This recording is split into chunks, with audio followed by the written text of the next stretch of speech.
Sometimes breads take a little practice, so. Well, I apparently wasn't paying enough attention last week because I used the recipe for the Danish from the cookbook. Later to find out from her, she used the bread recipe, not that one, so it came out a different texture. It is a little bit of a different what texture. I was expecting. Yeah. So the Danish sweet roll we just used the regular bread recipe just for the sake of time, because each of the bread recipes takes consider about, to rise and things like that. But so it's different because it uses oatmeal in it, I think, and things like that. So it's a little different. I didn't have a cookbook, so I looked online and I found a vegan recipe for sweet potato crunches. Ooh, Very good. that sounds yummy. Did you bring any for us to sample today? Weigh it all up. I'll bring you the recipe next week. Okay. They were really good. All right, so we are very mindful that there is something going on in the world. Maybe you've heard of it already, called coronavirus. If you haven't heard about it, well, maybe you don't watch much TV or get out too much, but it's out there. And even if you didn't watch the news, and certainly if you went to the grocery store and saw that there was no toilet paper, you would say, what is going on? So we are very mindful. The leaders of the church here have been meeting, and we've all been talking as a group. And so today we decided to continue. And of course, you were all screened. And if anyone does happen to have a cough, or while we're here, some people are suffering from medical conditions. That's why they have it, but it has been screened. We've discussed about it as a group, and so it's okay for them to be here with you, so just in case. We are also considering next week, and we want to talk to you about our plans for next week. If this continues to go on in the way it is, many of the different businesses and things are closing and other activities are shutting down. So we want to hear from you. Do you want to still come? Are you okay with watching online, or should we just postpone? Online? Some are online? Try to have it. Get a show of hands for each of the options. Okay, so still come, raise your hands.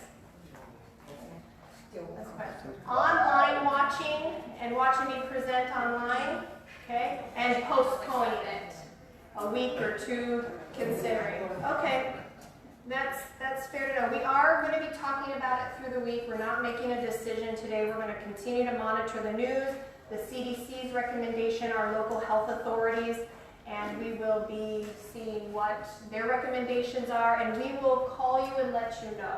If we do not have class and we cancel it or watch it online, you'll get a call. If you don't get a call, it's still on. Yay. Fair enough? Yeah. Sounds good. Okay. Another item before we start is that if you haven't silenced your cell phone, please do so. It's important for everyone around us to keep the silent. And is there anything else I'm forgetting to mention here as we begin? I think that's about it, just our order of business. One thing I did want to say is that I had a question after class, and I thought maybe it'd be helpful just to say it in front of you. Someone came up and asked, what should I do about my wheat germ? Do I keep it in my fridge or do I keep it in my freezer? Well, the recommendation is either. So Refrigerator Bob's Red Mill on their website, fridge or freezer, keep your wheat germ because it will go bad. Also, your fresh ground flaxseed needs to be kept cold, and your active dry yeast, that's their recommendations on their website. So you kind of can know, I didn't know wheat germ needed to be kept in the refrigerator. That's a new one for me. So I learned, thank you for whoever asked that. I learned something new as well. Did you say it does? It does need to be kept refrigerated. It's a sensitive. And the dry yeast packs have to be with Not the packs, but if you get the glass jar and you open the jar, that should be kept. The packs you're mostly going to use. That's not a big deal. Yes? When you ground it, you gotta put it in the refrigerator when you use them up a few days later. Yeah, I don't know if it will go bad in a few days, but if you're grinding enough of it, mostly it's going to be too much to keep. Well, I just don't mind the like the way this would use it. Yeah, that's fine. If you grind it right away and you use it right away, that's not a big deal. Okay, we have a very, very jam-packed class today. We have like 6 recipes we're going to demonstrate, And so if you do have questions as we are moving along for the sake of time, just jot them down in the back of your workbook, and we're going to have a question and answer session at the very close, and you can ask all the questions you would like. Is anybody new here today that wasn't here last time? Any new? Okay, welcome. So in the back of your workbook is a notes section. You can write notes in the back of there, and we'll be using our notes and our cookbook as we go. We will have questions on the screen that you will answer in your workbook, but if we go quickly and you don't get them all filled in, remember the answers are on the very end of that chapter in your workbook. So if you go home, you can still find the answers and fill them in even though you're not here. All right, so with that, let's just take a quick minute and pause and ask a prayer for the Lord to be with us, okay? Kind Heavenly Father, we are so grateful to gather here together to learn about the bountiful food that you've created to help us be well and healthy. We know that your desire is for us to be abundant in health, and we thank you for that. Please be with each of us as we are learning and exploring all the wonderful food that's been made, and we ask that you would guide our hearts and our minds, and that you would help us to also enjoy our time together. Thank you for being with us and answering this prayer. In Jesus' name, amen. Amen. All right, each week we have a theme color. What's our theme color today? Orange. Orange, all right. And you have a wonderful poster that tells you all about the health benefits of orange. So orange promotes healthy joints. It helps build stronger bones.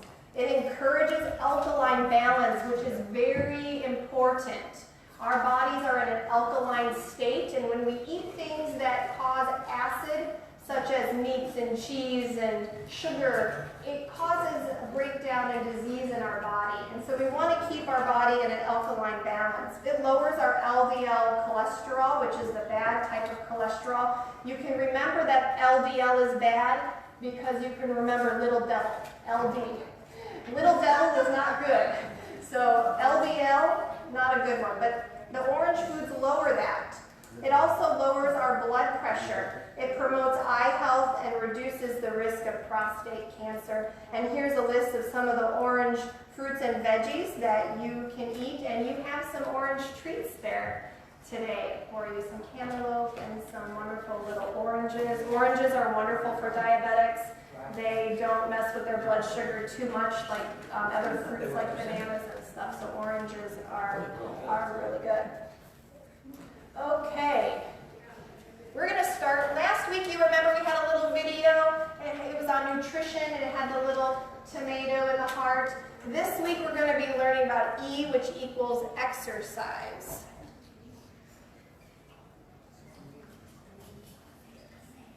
Let me turn on the volume here real quick.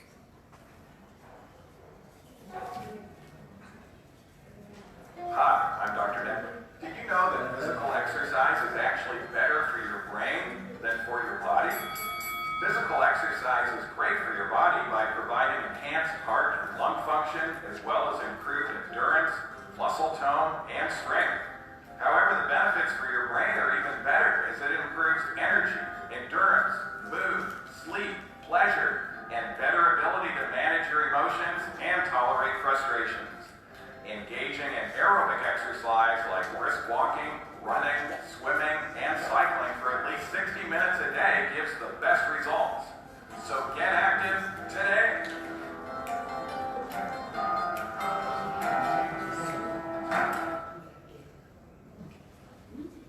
All right, get active today. And that is for our brain health. And our display table is all dedicated to the brain today. So you'll find resources there. Dr. Nedley is a leader in anxiety and depression. He runs a 10-day residential course in California at a place called Weimar, and it is pretty fabulous. And so all of his resources and some others are over there on the display table, so please take a look at them. I think you will really enjoy to see what some of those things are out there. And also, there is something on the gut-brain connection. Anchor Point Films has a whole seminar on how our gut, what we eat, affects our brain and the way we think and our emotions. And it's a really great seminar, and so that DVD series is over there as well if you want to take a look. All right, let's see if I can get this to advance for me. Hold on a minute.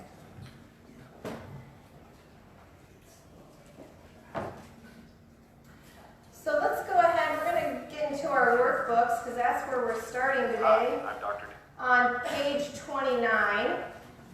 And do you remember last class we had some key words? Anybody remember those key words from our breads? Fiber was one. That's right. Breads equals grains equals fiber. And we remember that fiber is really good for our digestive system. It helps keep things moving.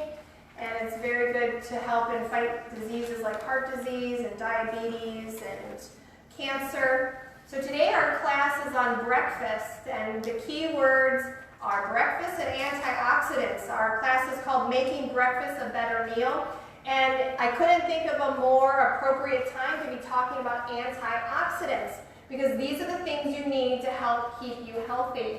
Your immune system, over 70% of your immune system, so the ability of your body to fight viruses like coronavirus or the flu or cough and cold or GI bugs, is your immune system.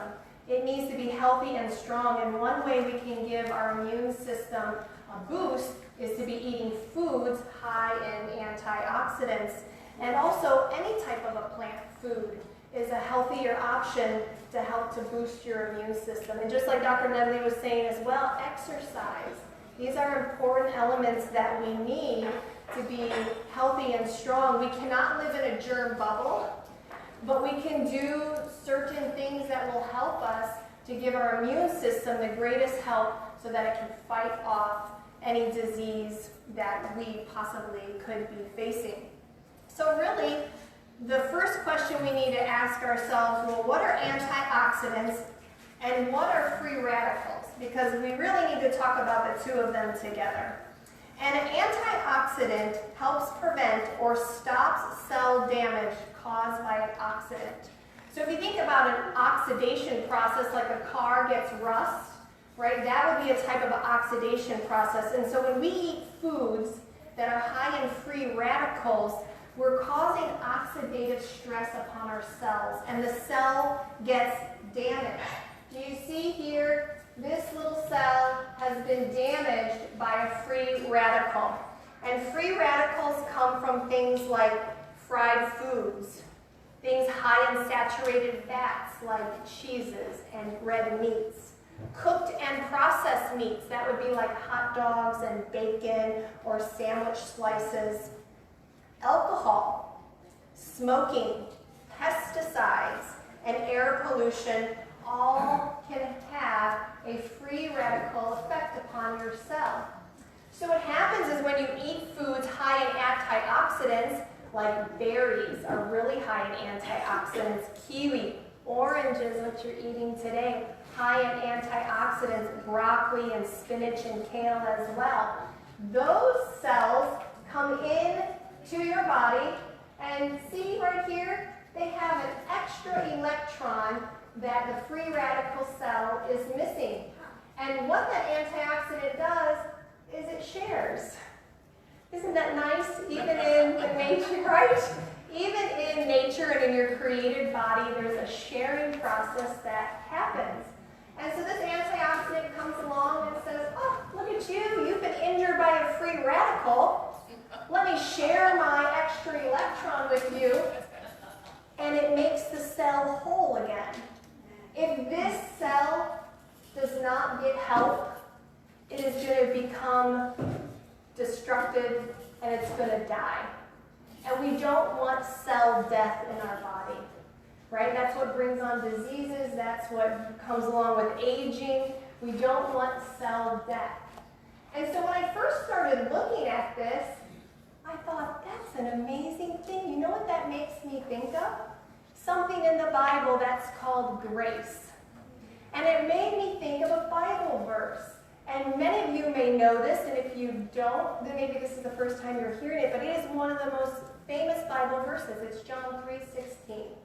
For God so loved the world that he gave his only begotten Son, that whosoever believes in him should not perish, but have everlasting life. This cell doesn't have to perish. It's going to accept this, and it's going to live on. And the same is for us. That God gives us life. He shared freely of his Son Jesus. And we can accept that gift and not perish, but have everlasting life. So I love that we get to see this right in what God created, right in the human body. Isn't that amazing? So I think that the antioxidants and the free radicals have a really special message, and I'm glad we get to talk about it today. Alrighty, class 2, making breakfast a better meal, we've already talked about. And we're going to ask the question here, would you like to increase your life expectancy by as many as 11 years? How many of you could live 11 years longer you would choose to do that? I certainly would. Well, Dr. Lester Breslow, who works for the Fielding School of Public Health at the University of California, Los Angeles, he made this startling assertion. This is what it says. It is possible by following 7 basic health guidelines to increase American life expectancy by 11 years. So Dr. Breslow concluded that if we follow these 7 principles that are listed, we could have that same life expectancy. Well, what are those? Number 1 is avoid tobacco. Number 2 is to limit the use of alcohol, or don't drink alcohol at all. In fact, alcohol is going to impact your immune system negatively to be able to fight disease. Eat in moderation. Get adequate rest, which would be 7 to 8 hours per night. Engage in frequent exercise. We heard that already. Remain close to your ideal weight, and eat a good breakfast every day. How many of you here like breakfast? That's good. And if by chance you don't, I hope after today we've made a positive case to start liking it. So Dr. Lester Breslow incorporated all these principles into his own lifestyle, and he lived until the age of 97. That's pretty good, huh? There was another study that was done on behalf of the America Breakfast Council, and its statistics look a little bit like this from what the research came back from. Here are the breakfast statistics from that. 1/3 of Americans don't eat breakfast. 25% only eat breakfast 3 of 5 working days. 42% of Caucasian and Hispanic children don't eat breakfast. And 59% of African American children don't eat breakfast. So that's a considerable amount of people not having any breakfast and nutrients in the morning when they're starting their days. So we also have to ask ourselves some other questions. If this is true about these statistics, what is the relationship we have between eating a good breakfast and our mental attitudes, the way we think, how we function and we work? Does the typical American breakfast of bacon and eggs with a cup of coffee or something like cereal and donuts loaded with sugar, are they contributing to some of the chronic diseases that we're seeing, like diabetes and heart disease and cancer? What specific advantages are there in eating a substantial breakfast? What composes a nutrient-rich breakfast? And how can we make breakfast a better meal? We're going to answer these questions and many more as we continue to move on in our class. Who's ready for demonstration number 1? Yes. That means when we get to have demonstrations, that eventually we get to sample that demonstration, right? So that's a good thing. So we're going to make with you some granola, and we're also going to make some scrambled tofu with you. So I think you will like all these things very much. And let me tell you where all that is in your cookbook so you can follow along on the recipes with me. So if you turn to page 43, we are going to be looking at the granola. Yeah. I'm just going to get all my ingredients out here while you're turning to that page.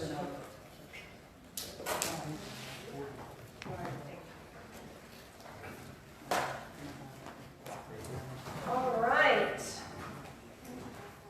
There's nothing like homemade granola. We talked about how when we make bread at home, we love the smell of the fresh bread. Well, I think granola is equally as yummy when it's baking in the oven. Sometimes you may have a hard time leaving it be for breakfast. You may want to eat it right away. And to the kitchen folk, could I get some spray for my pan, please? Alrighty, so what we're starting out with was something we worked a lot with last time, right? Oats. Lots of different oats. So we're going to be working with 7 cups quick oats. So this is going to make a nice hearty batch for you. We are also going to add in a cup of wheat germ. And we talked about how, thank you, we talked about how the wheat germ is the nutrient-rich part of the kernel, but when they process our flours, they strip that all away, and so we add it back in because it is very good for us with folic acid and other B vitamins. All right, we're going to do some shredded coconut and some chopped walnuts. We have a little bit of salt here, 1½ teaspoons of it. And we're just going to mix those dry ingredients together. That's simple enough, right? And this is pretty inexpensive. A big container of quick oats is just a couple of dollars at Walmart. It's not very expensive. And this is an easy thing that we can just mix together right on the own. The next thing we're going to do, and to the kitchen folks, could I get a whisk? I forgot a whisk. I'm so sorry. And, oh, is there? Oh, never mind. Hey, look, someone ate their breakfast this morning. I'm going to use this and put together my olive oil. And thank you. I know I got a whisk. I do. I was so on top of it, I forgot how on top of it I was. Sometimes I surprise myself. All right, so we have some warm water, and then we have some honey. And this is about a ½ cup of honey. And we're going to add that in. And a little bit of vanilla. Okay? And we're just going to, what they say, to emulsify, we're just going to combine our liquids here together until we don't see a lot of oil separation from the other ingredients. And something neat to know about olives is that if you eat olives, the oil from the olive actually is very good for your digestive system. It helps to keep things moving, and it works like a laxative. It helps to calm irritated stomachs. So eating whole olives is even more beneficial than just using olive oil.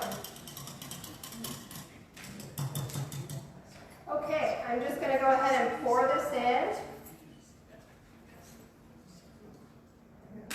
All right. And we're just going to combine this all together. And it won't be very wet. I mean, obviously you don't want like soggy granola. And sometimes you might have to get your hands in on it. This is where it becomes like a nice active work and you really start to labor in the kitchen is when you get to really... It's exercise. It is exercise. So if it's raining outside, in fact, Dr. Nedley would tell you that there's no bad weather, just bad clothing. So even when it's raining, get some rain gear and go out for a walk. Our brains need exercise, especially if you have anxiety and depression. Exercise is very important for your brain. It's very important for all of our body, our heart, and our heart is a muscle, and when we do cardiovascular exercise, we're helping our hearts as well. So we do need to exercise. Plus, you're out there in the sunlight. Sunlight gives you vitamin D, and that helps to kill viruses and other bugs too. Plus, sunlight helps with serotonin. So if you helps to boost your mood and helps you feel good. So that's important too. So we're just going to stick this on a cookie sheet, and we're going to flatten it out here a little bit.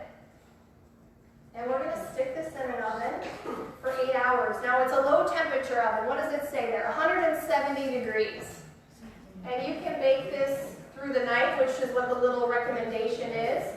And you could wake up in the morning to a very yummy, warm, fresh granola.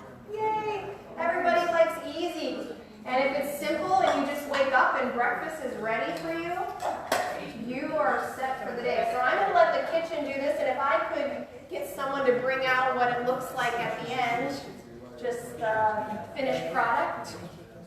Sure. Do that. Got it? Sure. Got it all? She's got it all. Okay. All right, they're going to bring out the finished product. The next thing we're going to go to is we're going to do a scrambled tofu. Anybody had scrambled tofu before? Few of you? It's really yummy. It's a nice substitute for like an egg or something like that. And that recipe is on page 60. Thank you. So this is what granola looks like. You can kind of see it in the bag. It gets kind of nice and brown and toasty, and you can see the nice coconut flakes in it, and you all are going to get to try it. So thank you. Yeah, and crunchy too. Not soggy granola. All right. I'm working with a different mechanism here, so we're just going to plug it. Ooh, there it goes. All right. Now, we are going to be working here with the tofu. I'm going to share a few tidbits about tofu with you as we go along. But one thing we're going to do when we start working with our veggies, because we're going to saute the onions and the tomatoes. Remember, tomatoes have good lycopene in them, so they're good, especially men. That's good for your prostates. Many of you may be oil-free, and an easy way to do this oil-free is to saute your veggies into either water or some vegetable broth. So that's what we've done with the tofu today. We have sauteed it in some vegetable broth. So we leave the oil out for anybody who might be trying to avoid any oil. So we're going to turn. I'm going to show you. Give me 1 minute. I'm going to just start this up here and get that warm and going. There it goes. Now tofu comes water packed in a small kind of square container, and it looks like this. It's just the curd of the soybean, and they form it and then they pack it into water. There are different types of tofu, like silken tofu you might use in some type of a dessert. There's a firm and then there's extra firm. We use extra firm in tofu, and the one thing you always want to remember with tofu is it will come, like as a big clump. I like to slice mine in half and then press it in between 2 paper towels to get all the moisture out. That way you don't have to worry about more liquid than you need. So that's already getting warm. I'm going to go ahead and we're going to add our onion. We're going to add our, I think it's half a cup of green pepper, and I'm going to start that sauteing here a little bit while I keep talking to you. So we're just going to get that going. You may find, oil coats, but you may find when you're doing vegetable oil or water instead of oil, you need to just keep an eye on it because that liquid will evaporate quicker, and you may just need to continue to add a little vegetable broth as you go until your onions get light clear. I like to use a little potato masher, and we're just going to simply mash the tofu. And this is a really nice breakfast that you can have. Like the picture shows that they eat it with a side of like potatoes or something like that. Tofu is a diabetic-friendly recipe because there isn't really any carbohydrates in it that is going to impact you. And when we add seasonings and things like that, good.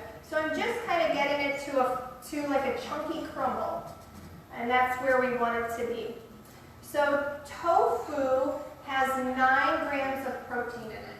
Isn't that amazing? That's actually even more iron, grams gram for gram than a lean cut of steak, plus more calcium, 0 cholesterol, and a fraction of the fat. So that's why it's a much healthier option for you than even like an egg would be. And we'll learn more about eggs in a little bit.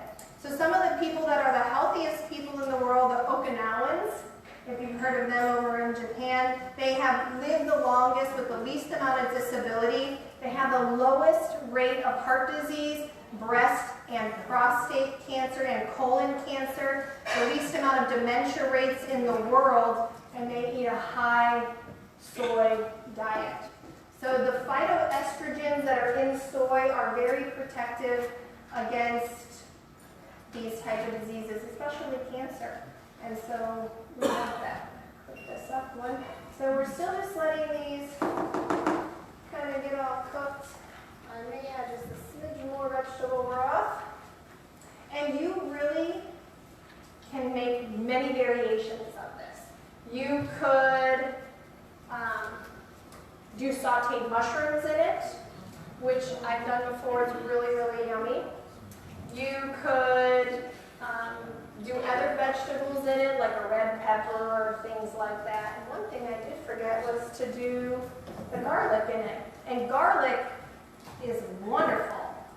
Some of you may have seen a video put out by Doug Batchelor and Dr. Medley. And Dr. Medley was talking about how garlic will kill viruses right on contact. So we want to be eating garlic, especially now. I know my grandma, when I was younger, she used to just cut up raw cloves within her salads every day. And it may not have been very pleasant when I remember going to visit her to give her a hug, but she was in really good health until a few years ago. And the garlic just helped her be very vibrant for as long as she was able to be. Alrighty, so we're just going to finish sauteing those here. And then what we're going to do, they're getting pretty much done. I'm going to go ahead and add my tofu into this. I think what I'm going to do before I get it all in the pan is I'm actually going to mix all of my stuff in the tofu before I get it into those veggies. So you can put the McKay's chicken seasoning in. We have some turmeric. We have nutritional yeast flakes, which are wonderful for B vitamins, and those actually will add like a cheesy flavor as well. So if you feel like you're missing like your cheese, it adds a little bit of flavor. And some Bragg's liquid amino acids. And these things all will season your tofu. Your tofu will take on pretty much whatever you put it with. So if you wanted to do like barbecue tofu, it'll take on a barbecue flavor. And we're using these seasonings. Turmeric is very, very powerful and very good anti-inflammatory, especially something called curcumin, which comes from turmeric, and that is very, very potent for anti-inflammatory. So we're just going to saute this here. It adds a nice color as well, doesn't it? It does. Yeah, it makes it kind of yellowish and adds a nice color here. Let's see if I can actually even find the little thing about turmeric here. There's many of these ingredients you will find actually in the back of your cookbook. You can read all about them. And on page 172, it talks about turmeric. That is a spice in curries and other South Asian and Middle Eastern dishes. It has numerous medical benefits. And it is, like we said, a compound derived from turmeric, and it exhibits antioxidant power, which is what we're talking about today, antioxidants.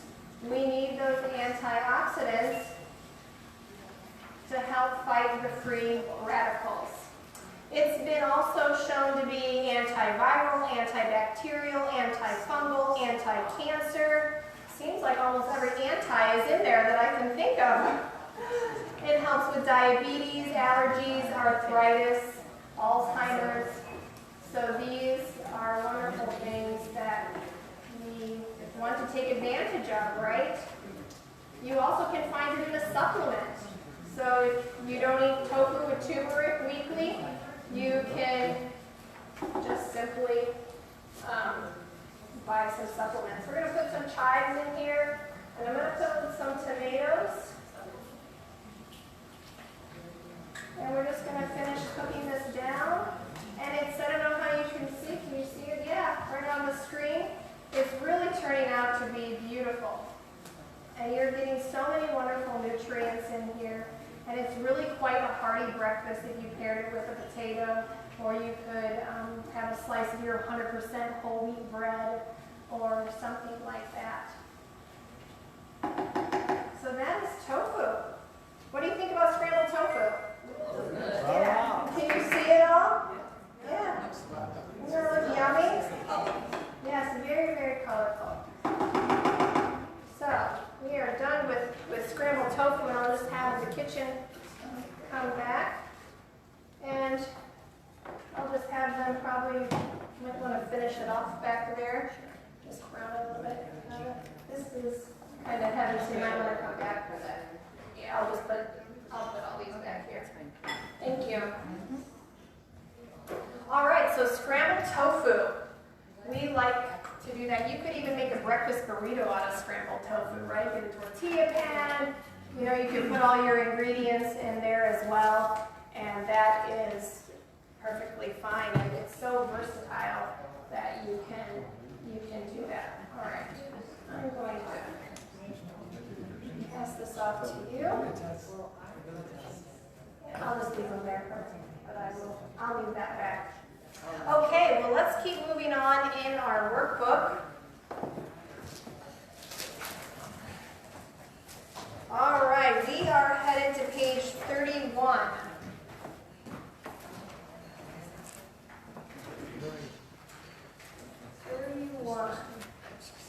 All righty.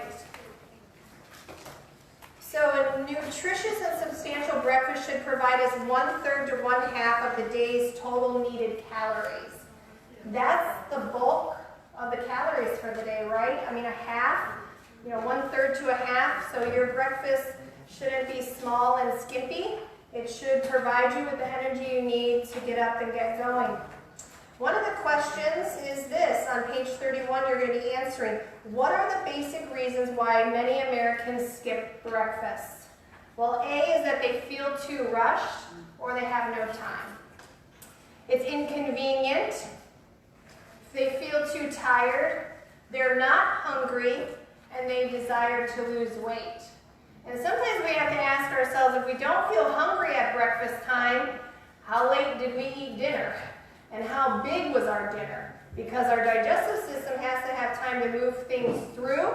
And if we eat a lot at dinner, we may not be ready for our big breakfast. And so we need to start looking at things like that. If that's the case, what's causing that? Well, why is this the reason? 47% of the people who reported skipping breakfast in the American Breakfast Council survey said they did so because they don't have enough time or that they feel it's too inconvenient. So the majority of people said A or B. Okay? People who eat a well-balanced breakfast tend to have more nutritious diets than those who skip breakfast regularly. Breakfast eaters typically consume foods higher in fiber, vitamins and minerals, and they avoid foods high in saturated fat and cholesterol. So you just do that naturally as it is. And then once you learn all this good information, you'll really be in tune with that. So turn over to page 32. There was a pilot program that was conducted by the U.S. Department of Agriculture that looked at 12 to 14-year-old boys. And this is what their results were. It was actually called the Iowa Breakfast Study. And our question is this: what did the Iowa Breakfast Study show regarding the detrimental effects of skipping breakfast and the positive benefits of eating a good breakfast? So the answers to detrimental effects of skipping breakfast are lowered attention span and poor classroom attitudes. Who would vote to be the teacher in that classroom with 12 to 14-year-old boys? Yeah, not I. I'm sure that they had quite the challenge. But there were some benefits they saw of those who ate a good breakfast. And those benefits were this: increased attention span, positive classroom attitudes, and greater learning ability. Imagine that. That's a wonderful classroom to be a part of. So breakfast, we see, is essential for our brains, right? Because that's where we think, that's where our emotions are, that's where our attention span comes, is all from our brains. Is it true that you should eat breakfast like a king and then lunch as a queen and then dinner as a pauper? Yes, that is true. The comment was, should you eat breakfast like a king, lunch like a queen, dinner like a pauper? And it is true, because why? So far from what you've learned, what can you see? Why would you want your biggest meal of the day? Energy. You're about to go to work all day long. You're number one going to burn those calories off, right? If I eat my biggest meal at dinner, which is what typical families do, we all sit down, we have a big meal at dinner time. What do I do after dinner time? I'm either sitting on the couch, maybe I'm reading a book, most people are watching television, or maybe I'm doing some laundry, but I'm not really doing very active labor. And then the next thing you know, the clock ticks away and it's bedtime. And all those calories go where at night?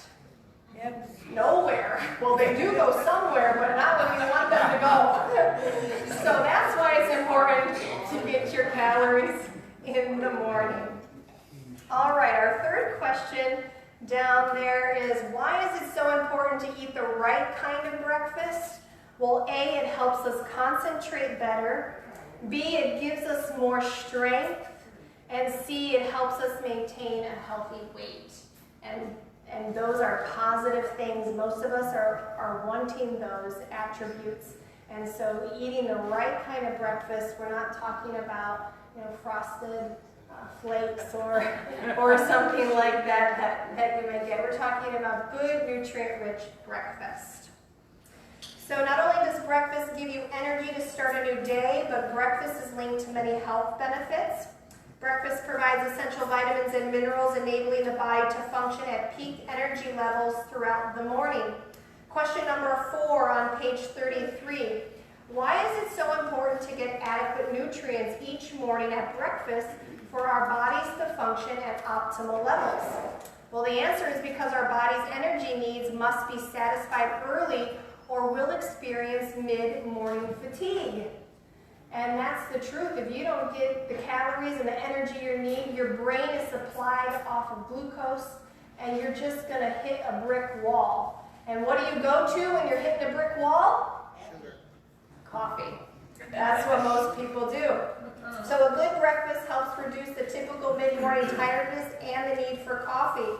Your circadian rhythm or your sleep patterns are unbalanced in people who regularly skip breakfast.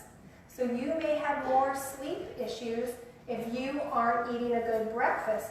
And then this often leads to eating late at night. And so here you just see this cycle that starts, and it really doesn't have positive effects for you. And it actually may affect your family, right? If you're experiencing this and the people around you are experiencing maybe whatever your disposition is, and they get the effects of it too. The Harvard School of Public Health did a study, and they looked at 110,000 men and women whose health and dietary habits were followed for 14 years. That's a pretty long time. And what they found, the higher the average daily intake of fruit and vegetables, the lower the chances of developing cardiovascular disease. And these are things we can easily start our mornings off with, fruits and veggies. There was another study that they did on individuals who ate more than 5 servings of fruit and vegetables per day. They had roughly a 20% lower risk of coronary heart disease and stroke compared with individuals who ate less than 3 servings per day. So anything that you're doing to get fresh fruits and fresh veggies into your system with the whole grains and the nuts, you are significantly helping yourself to guard against these types of diseases. Breakfast provides the opportunity to eat fruit and fruit juices, part of the needed daily servings of your fruit and vegetables. Turn the page over to page 34. We're going to look here at question number 5. Why does eating a good breakfast improve our concentration and job performance? Well, a good breakfast supplies the vitamins and minerals the body needs for maximum performance.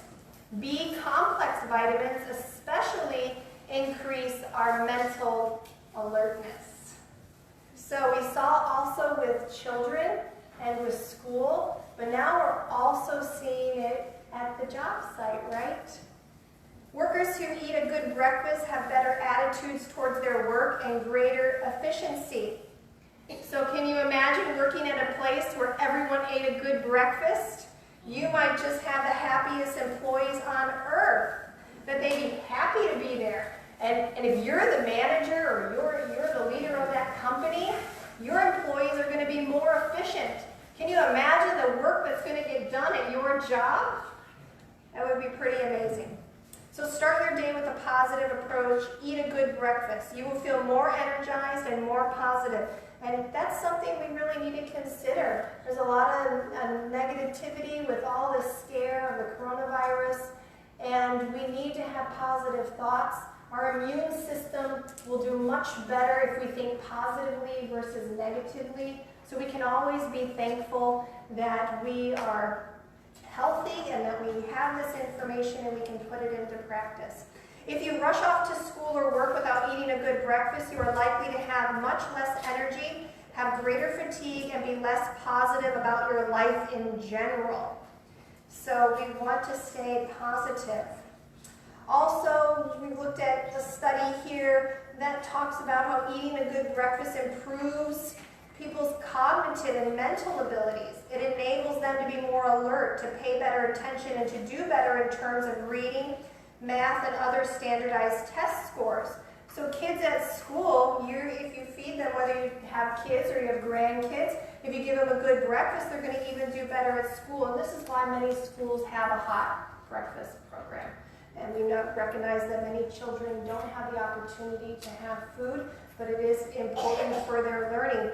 And even if you weren't in school and had to do math problems, if you're in the kitchen cooking with these recipes and you want to make a double batch of something or make cut it in half, you need to do math with your measurements, don't you? So eating a good breakfast is going to help you in many areas, and you may be balancing your checkbook too, and you want to have a brain that will function at its top capacity.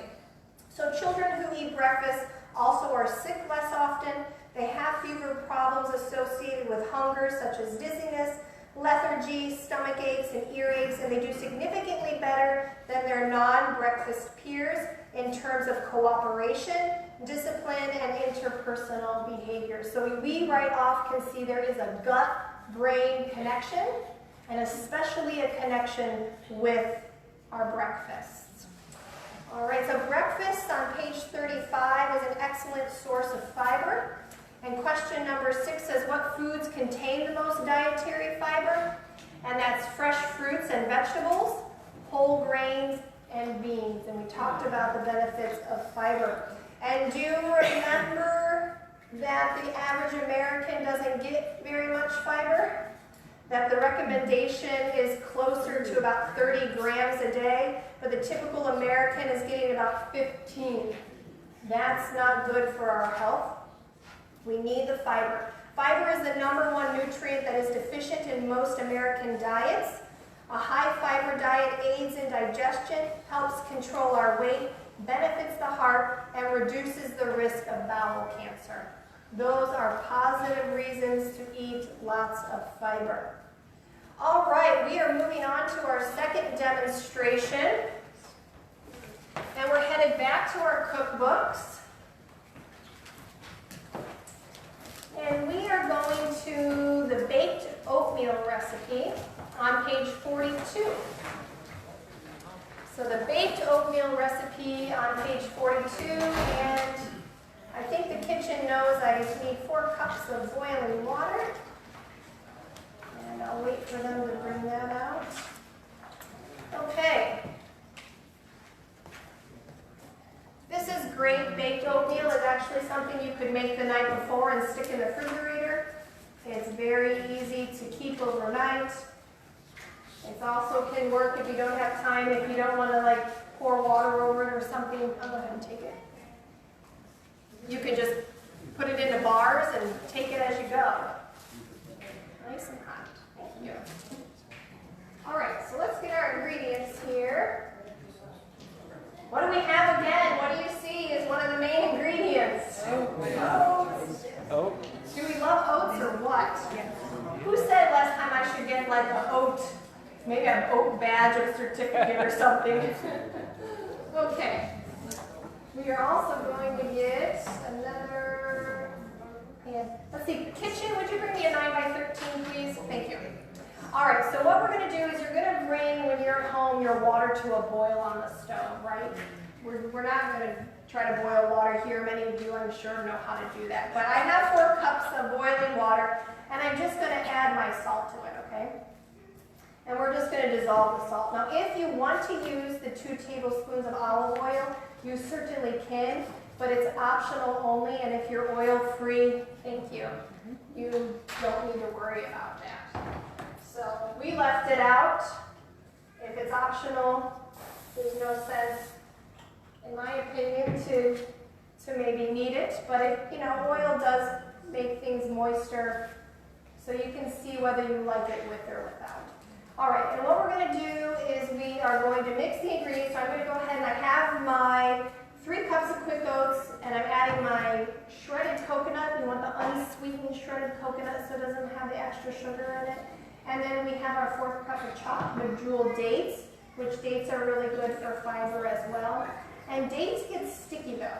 So what I like to do is I like to just kind of toss them in my oats. And then as you see they start to get coated, then you can just kind of separate them out apart. So that way you get them nice and evenly distributed throughout your whole pan. So just like tofu, how tofu had, you know, a silken tofu and a firm and an extra firm, well, oats come in different ways too. They come like this, which is a quick oat, and they cook up in like a minute on the stove. And typically you'll see quick oats used in these types of bakes or in meatballs and things like that because they will soften up much quicker.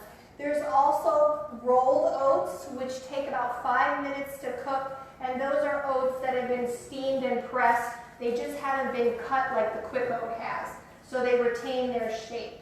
And then there is one of my favorite oats. I'm mixing the water in with this, you can see, right? I'm just going to mix this all together. There's the steel cut oats, which are really excellent. And if you're a diabetic, steel cut oats is really wonderful because it is the complete oat that hasn't been processed down, and it takes much longer. It's a hard oat, so it takes 20 to 30 minutes to cook on the stovetop. But here's a trick of the trade, and this is what I do because I like to eat a lot of steel cut oats, is at night you have a crock pot, you have it turned on low, you put like 1 cup of steel cut oats to 4 cups of water, and you let it sit overnight in your crock pot on low, and when you get up in the morning, you have steel cut oats ready for you. You may have to turn up the heat a little bit or add a little bit more water to kind of give it the consistency that you want, but it's pretty much ready. So I am just going to add this into the pan, okay, and we're just going to spread this out. And if you really like dates, and you don't have to watch your sugar as much like a diabetic would, you could add more dates if you wanted.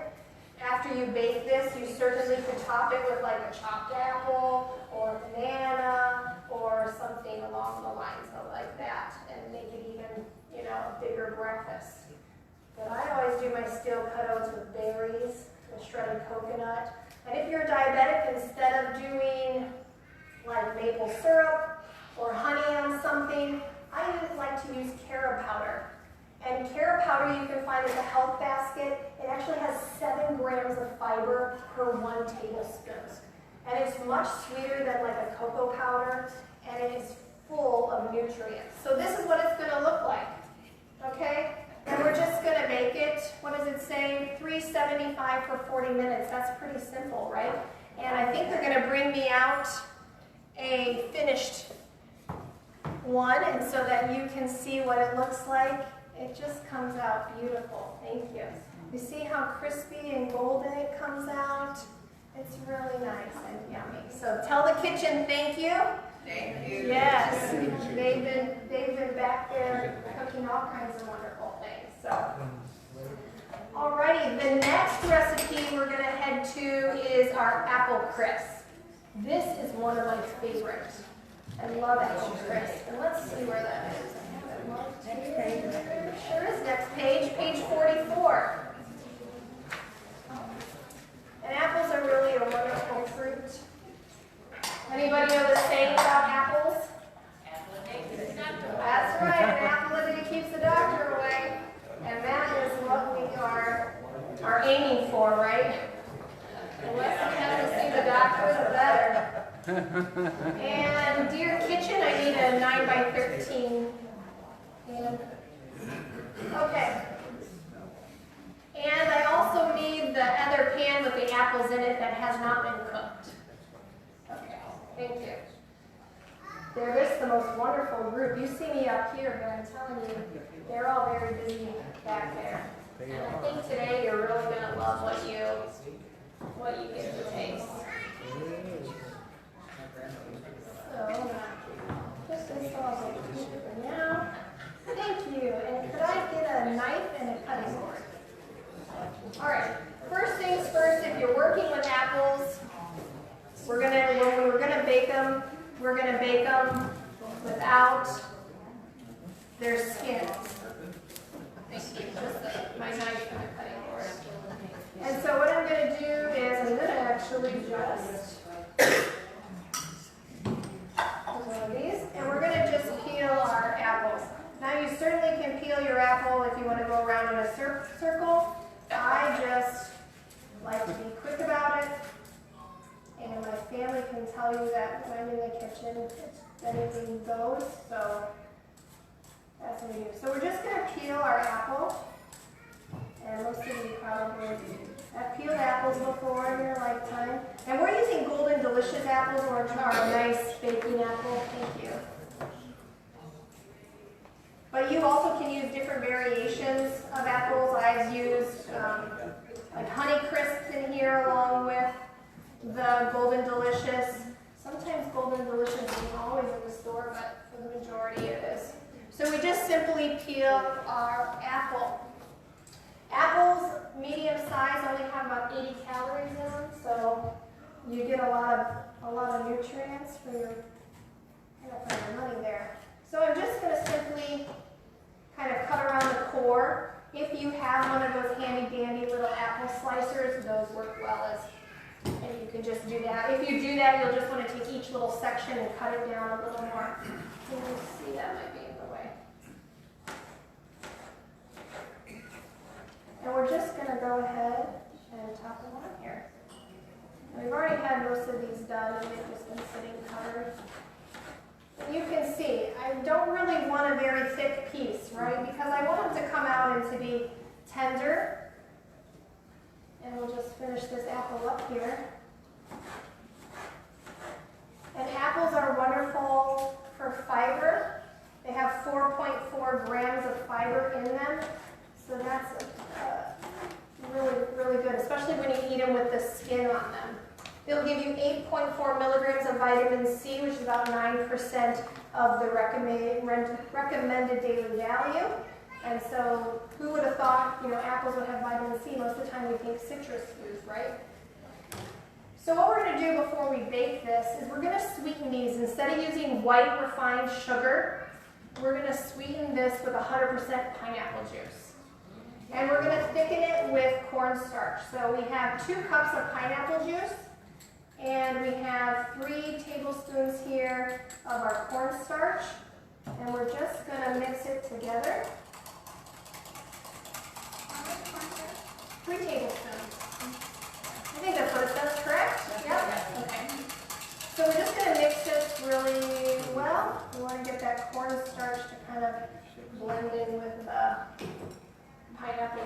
and we're gonna just pour it over the top. So just like this, we're gonna evenly distribute it. Yum, yum, yum. I wish you could smell the pineapple. Smells delicious from here. And that's it. We are gonna stick this in a 350-degree oven for only 20 minutes. And the kitchen's gonna bring me out one that has already been cooked for 20 minutes. And I actually just wanna show you the difference so you can see the variation from the amount that the apples are now to what they're gonna cook down to be. Thank you. Yeah, so see, you can see it considerably cooked down, right? Yeah. So while this is baking for the 20 minutes, there's a crumb topping that we're gonna make together. And guess what it consists of? How did you guess? Simple guess. Simple guess, right? So we have our 2 cups of quick oats, and we have a cup of whole wheat pastry flour. If you don't have whole wheat pastry flour, it works well with just a whole wheat or other type of flour. I have had times when I haven't had it on hand, and I've had like a hard white wheat flour, and it works just as well. So we add that in. We're also adding in our wheat germ, because we're going to get the most nutrient, no nutrient left behind, right? And we're going to go ahead and we're going to add in a 4th cup of some pecans. We're going to add in our salt. And we're going to add in a 4th cup of brown sugar. And we're just going to combine this together.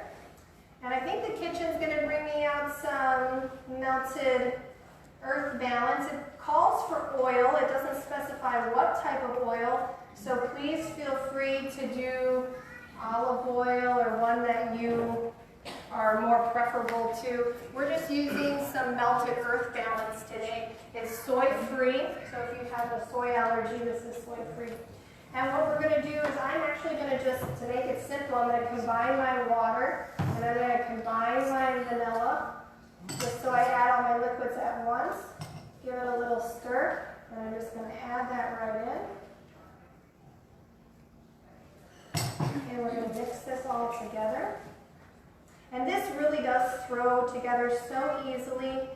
You can make this the night before and bake it, and then in the morning just put it in your bowl and pop it in the microwave or whatever you have to do. You know, you can already have it sectioned off in containers, so that way you have just the exact amount that you need. And sometimes you do have to get into this a little bit.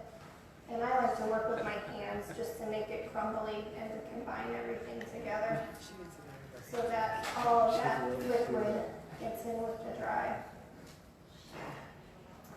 So apples also, something good fact about them, is they include carbohydrates, vitamins, phytonutrients, and antioxidants, and vitamin E. And they're very important also because of their flavonoids. They help us with our skin and other things like that. So we should take advantage of eating apples, an apple a day, right? So all I'm going to do is, now that this has come out of the oven, I'm going to spread my crumble all around. Okay, just going to evenly distribute it here. And I'm going to take the last little bit. And I'm just going to press it all in so that it's even. And then we're going to go and bake it again. Same temperature of oven, 350, for about 40 minutes. It will make it nice and golden brown. And so this is what it's going to look like going in. And we'll take a look at what one looks like after it's baked. And it just is a beautiful, it's hot, I hear. Just warm for you. Aren't you lucky? So you can see, nice and golden brown. Can you see the side of it, how it's kind of set up and the juice has thickened and all those apples have cooked?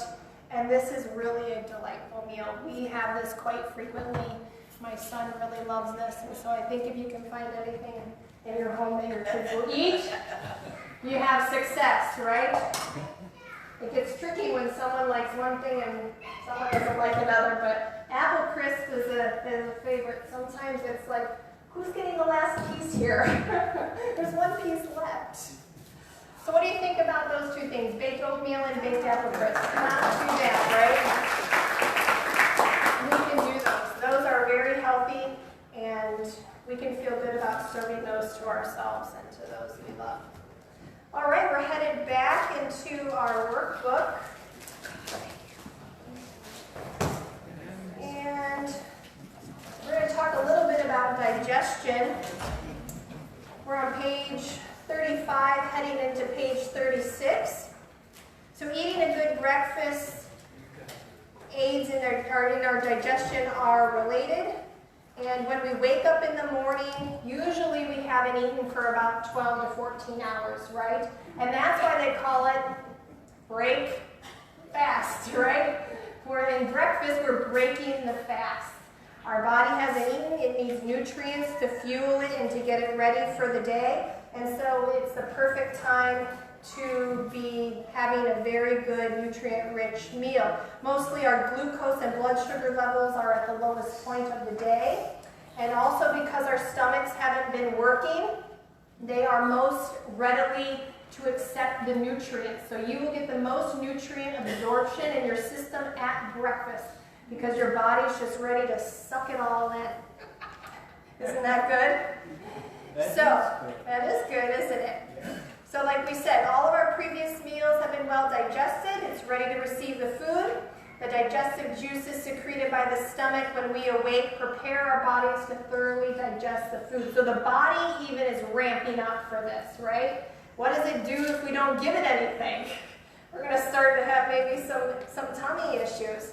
Yeah. So the body's ramping up for it. Give it what it wants. Give it something good and healthy. So we have to ask the question, like we asked in the very beginning. What about the traditional breakfast of coffee, donuts, bacon, and eggs? So we're going to take a look at coffee first. And coffee and caffeinated beverages, just in general, are very common in our culture. Caffeine is the most widely used legal drug in the world. And it is recognized by health professionals as being a drug, especially those who work in the psychiatry business and things like that. It's acceptable, but that's how it's labeled. And the largest consumption of caffeine comes from coffee. Who has seen like the line out the door from Starbucks? You know, and not always just in the morning, but throughout the day you'll see it be very full. So lots of caffeine comes from things like that. Coffee, though, is the world's most enjoyable addiction. A lot of people can't even start their day without coffee. And that's something we need to be looking at, you know, if we have that desire, like I can't go without my coffee, we have to wonder, well, why would we be having that response? Because if I ate bananas every day and then I stopped eating bananas, would I have that same response? You know, most likely I wouldn't have a freak out moment if I couldn't live without a banana. So it's very easily to develop a dependency on caffeine, and caffeine actually has some detrimental effects. So let's take a look at those on question number 7. Caffeine's detrimental effects are this: nervousness, anxiety, muscular tremors, stomach ulcers, and increased rates of heart disease, and it's an addictive stimulant. So if you already struggle with anxiety or nervousness or depression or things like this, caffeine is not going to be a friend for you. And especially with stomach issues and heart, it does raise cholesterol levels. You want to be very mindful about caffeine. Large amounts of caffeine are taken in by the person. You can sometimes notice they become very fidgety, right? It often will increase your heart rate, and you can't sleep. You know, some people will say, oh, I can't have any caffeine after a certain point of the day because I'll be up all night, right? And that's how we know it's a stimulant. The risk of coronary heart attack is greatly increased in those drinking 6 or more cups of coffee a day. And chronic coffee users show elevated levels of blood cholesterol, blood fats, which are called triglycerides, and blood sugar. So caffeine Coffee, it is not a friend for a diabetic, and it is not anyone's friend because of the heart risk it puts you at. Even a moderate dose of coffee increases the blood flow of both the stomach acid and the protein digestion enzyme called pepsin. And the effect of decaffeinated coffee is only slightly less. Decaf coffee is not fully 100% caffeine free. It's only slightly less. And it actually is worse for you because to get it to be decaffeinated, they process it with very harsh chemicals. And then you ingest those chemicals into your system, and that creates a bad problem as well. And it still affects your cholesterol in a negative way. So I think sometimes we think, oh, it's decaf, it's better, I'll go for that. Really, it's not any better at all. Caffeine has a profound effect on the brain's higher functions. 1 to 2 cups of coffee, that's not very much. It will provide a feeling of well-being or euphoria, which is less fatigue. It provides a relief from drowsiness and a more rapid flow of thought. It is this high that makes the substance addictive, and then you begin the so-called caffeine habit, right? So we're going to summarize the effects of the use of caffeine, and those are on page 37. So this is what caffeine can produce. Elevated blood sugar. So diabetics, there you go. Increased blood pressure. That's for everybody. Whether you have heart disease or not, none of us should be increasing the blood pressure in our body. Elevated blood fats are triglycerides. Women, heightened symptoms of PMS, tremors, irritability, and nervousness, aggravation of anxiety disorders and panic attacks, increased stomach acid secretions, urinary calcium and magnesium losses. We do not want to be losing calcium, especially when we're at risk for osteoporosis. Insomnia, we need sleep for our whole body to function properly. Irregular heartbeat and an increased stimulation of the central nervous system. It overrules the need for rest. So if all the country is just downing all their Java, right, and here we're in the midst of coronavirus, and everybody's having heightened anxiety and panic attacks, you know, we have to think that there may be stuff we're putting into our bodies that are making our emotional and mental condition even worse than what it would already be if we just abstain from those things. There are also been studies done on the effects done on fetuses. So this would be unborn children. And it looks to see what happens during their development in the womb and the effects of the mother's use of caffeine on her unborn child. Well, during pregnancy, the caffeine can cause an additional decrease of the fetal cerebrum weight. That's the brain. So they wouldn't have as full of a brain, you know, it would be less weight. So it means that the development of it would be under what it should be. As well as decreased placental weight when they compare to groups that received caffeine during pregnancy alone. So the placenta is such an important part for the baby growing. That's what feeds the baby in the womb. And they're seen by these studies that drinking these caffeine, anything, coffee, you know, these energy drinks, tea with caffeine in them are having an effect on these little babies that aren't even born. And actually, there's another study that showed that the caffeine intake alters gene expression. And what that means is that we all are made up of genes, right? They're all unique. Your DNA, my DNA, they're unique to who I am. We all have a genetic risk to develop disease. But by what that mother eats and drinks during her pregnancy can either turn that gene on for good, if it's a positive gene, or turn that gene off for a negative. So maybe that baby wouldn't have necessarily been at risk to develop diabetes, or get Alzheimer's, or get heart disease. But because the mother drank the caffeine or ate the unhealthy processed foods, things like that, those genes get turned on. And then we have seen throughout the lifetime that this child can have a risk to develop these things early in the stages of life. So it impacts the developing organs of the baby's body. This alteration may cause certain diseases that we are not aware of at the present time in the later life of the offspring. chronic caffeine exposure for human fetal neurodevelopment during the critical growth period could result in disease and modified behavior later in life. So even things that affect it emotionally that we know of. Many diseases in the later years of human life are believed to originate in early fetal life. So even some of those things what our parents ate, we could be having some of those same effects on us today. It is responsible for various diseases and other behaviors we are currently not aware of. The FDA has actually advised pregnant women to avoid caffeine-containing drinks, and you can see why now, right? We can see now why. Dr. Neil Nedley, also in his book, Proof Positive, shows that there's a relationship between the use of caffeine and bladder cancer. There's also a relationship between caffeine and pancreas cancer that is quite profound.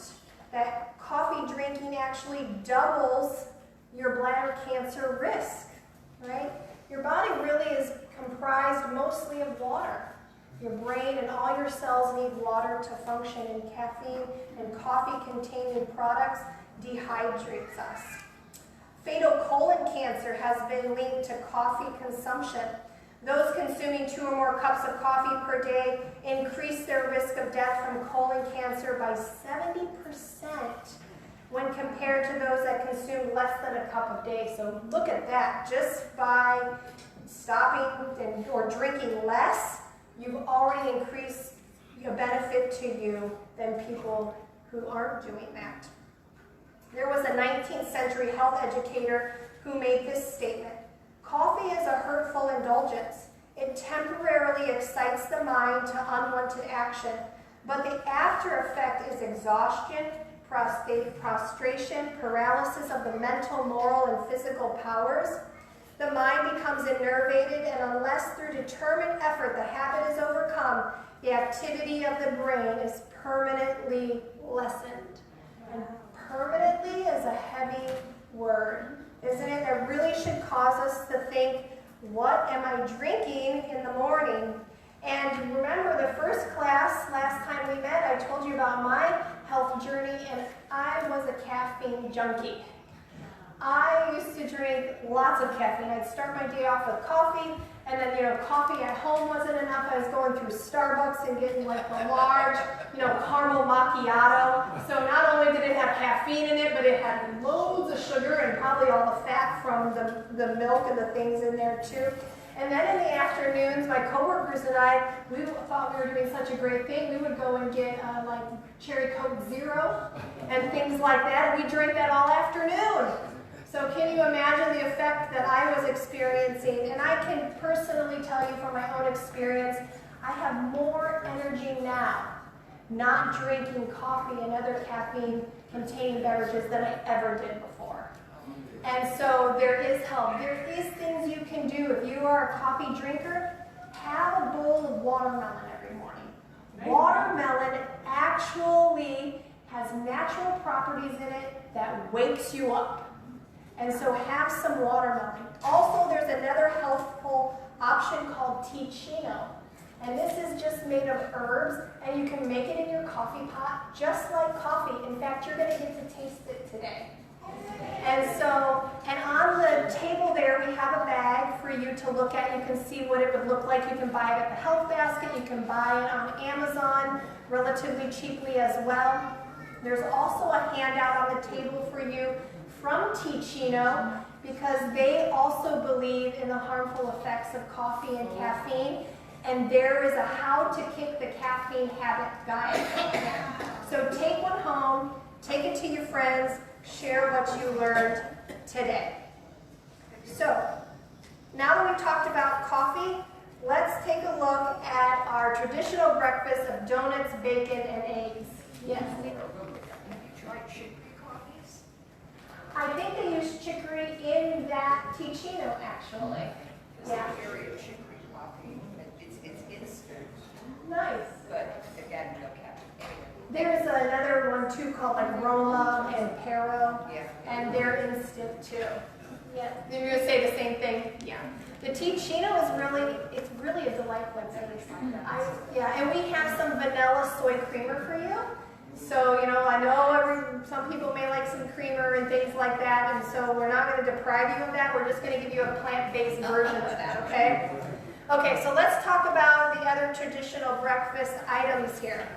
We can't not look at breakfast and not talk about eggs. So let's talk about eggs first. Researcher Dr. David Spence studied more than 1,200 people and found that egg consumption accelerates arteriosclerosis, which is the building up of plaque on the arteries. And when we have plaque on our arteries, we're at risk for heart attacks and strokes. The yolk of a jumbo egg contains 237 milligrams of cholesterol. Dr. Spence describes it this way. This is what he said. Are you ready? It's more than the cholesterol in a Hardee's Monster Thick Burger, which is 2/3 of a pound of thick beef, 3 slices of cheese, and 4 slices of bacon. So a jumbo egg yolk, compared to all that has just as much cholesterol.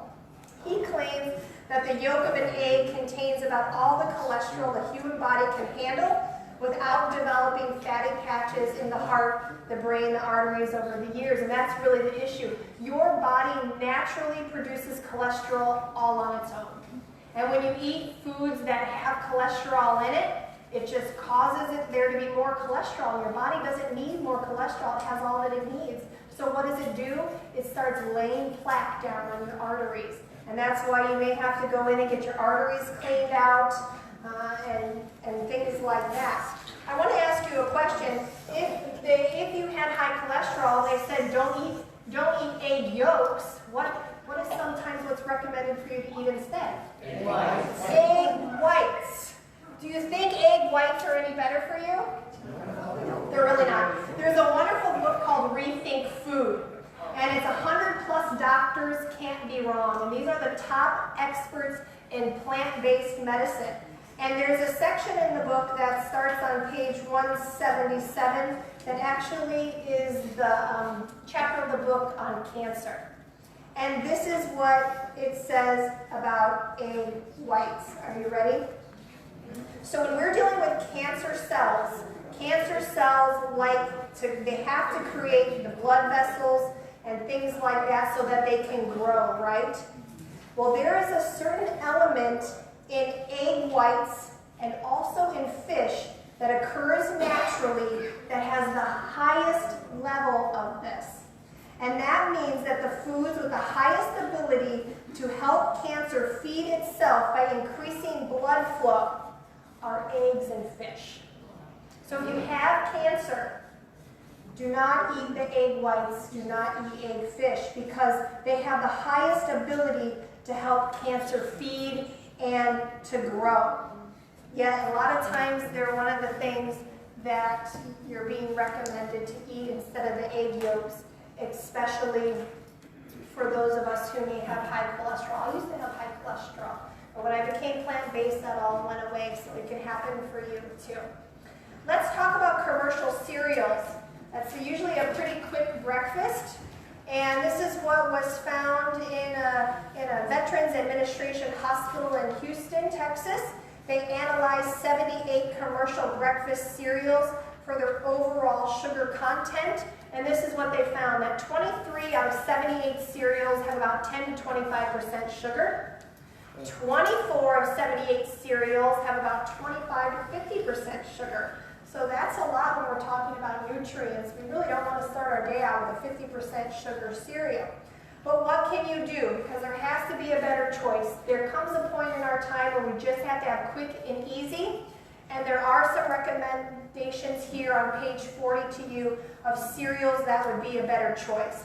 So some of those are Fiber One, All Bran, Cheerios. Now I'm not talking about Frosted Cheerios or Banana Nut Cheerios or Fruity Cheerios. I'm talking about those plain old Cheerios that don't have anything with them. And you can spruce up the plain Cheerios. Cut some fresh strawberries and bananas in them.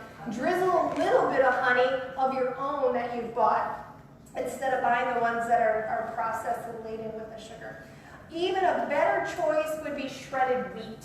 And shredded wheat has a lot of fiber in it. That's usually what I buy for my kids and for my family when we have to have a quick option, because it has 6 grams or more of fiber in per serving. Yes? So what kind of milk would we have with the cereal? What kind of milk would you have with your cereal? You could have soy milk, almond milk, rice milk. Orange juice. Yeah. Some people put orange juice in it. Orange juice. Yeah, but you know, an unsweetened almond milk works really lovely. And then throw berries on top of it and things like that. I just bought oat milk, and it has banana flavor, natural banana. That Yeah. would be good. Oat milk, I know there's cashew milk out there and everything like that. So, all right, we're headed to another demonstration. Who likes pancakes for breakfast? I do.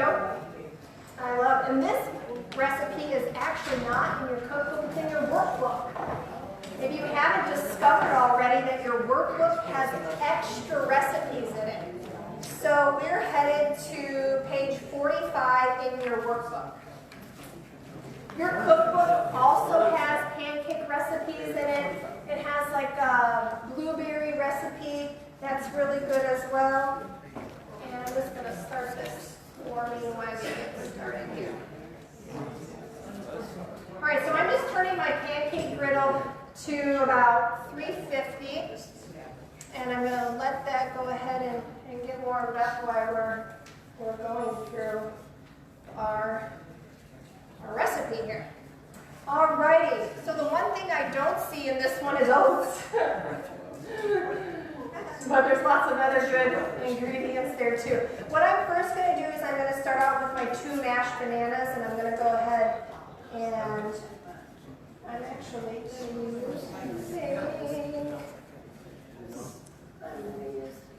is there another bowl back there in the kitchen I could mash? I'll just mash the bananas and then I'll mix it up in something else. Okay, so we got our bananas here. And they're better, of course, if they're ripe. A green banana isn't probably going to taste as well. But we'll use our... And I also need the potato masher. Yeah, that would be great. This right there. Oh, I have it already. They already got it for me. Man, thank you. I didn't even know that they had done that. Okay, so I'm going to start off with mashing my bananas. And I'm using the same thing, the potato masher. And if it gets thick, you can just work with your hands. Sometimes it requires hands. So I'm just going to mash this down really good. What's the one thing you might see in there that you're missing in a traditional pancake recipe that we just talked about? Eggs. Eggs. There's no eggs in there. Out of the ingredients that you see there, what do you think we're using as an egg substitute? Yes, flax. Flax is a really great substitute. And you can mix flax with a little bit of water. If you do a tablespoon of flaxseed with like 2.5 tablespoons water and let it sit for a while, it will get really thick and jelly-like, and you can use that in like other types of baking things. We're just going to add it straight in here. So we're going to add all of our dry ingredients. So I have some whole wheat flour. I have some walnuts. I have some salt in here as well. We have so many ingredients today that we started having to improvise. So we're going to get our little salt. And we're going to add our flaxseed. And there's some good information here on flaxseed on page 41 that each tablespoon of ground flaxseed contains about 1.8 of omega-3s. And omega-3s are very good in reducing heart disease. And they also may be preventative against diabetes and breast cancer. And flax is also very high in fiber, so we want that as well. I'm going to go ahead and add my Rumford baking powder. And you remember that from last class, we're doing that because Rumford is aluminum free. And so we're just going to mix our pancakes up here. So I'm just going to stir together my dry ingredients. And then I'm going to add in my liquids. So we have some soy milk, we have some olive oil, and we have some honey. And really, by adding that honey, we cut down on the use of maybe having to slather it with a bunch of maple syrup afterwards, right? So I think we do have a little maple syrup today, but it's always better. Another option for doing your pancakes, you know, instead of using maple syrup and things that are higher in sugar like that, would be actually to just do a little bit of peanut butter and some unsweetened applesauce. That's a great option for you as well to top your pancakes with, and it will give them a nice flavor. I know that's the way my dad likes to eat his pancakes. So we're going to just mix that all together. And I just want to tell you, don't be discouraged if some of the stuff you eat, you know, your taste buds are changing. So give yourself time. Some of this may be completely new to your taste buds, but it just takes time.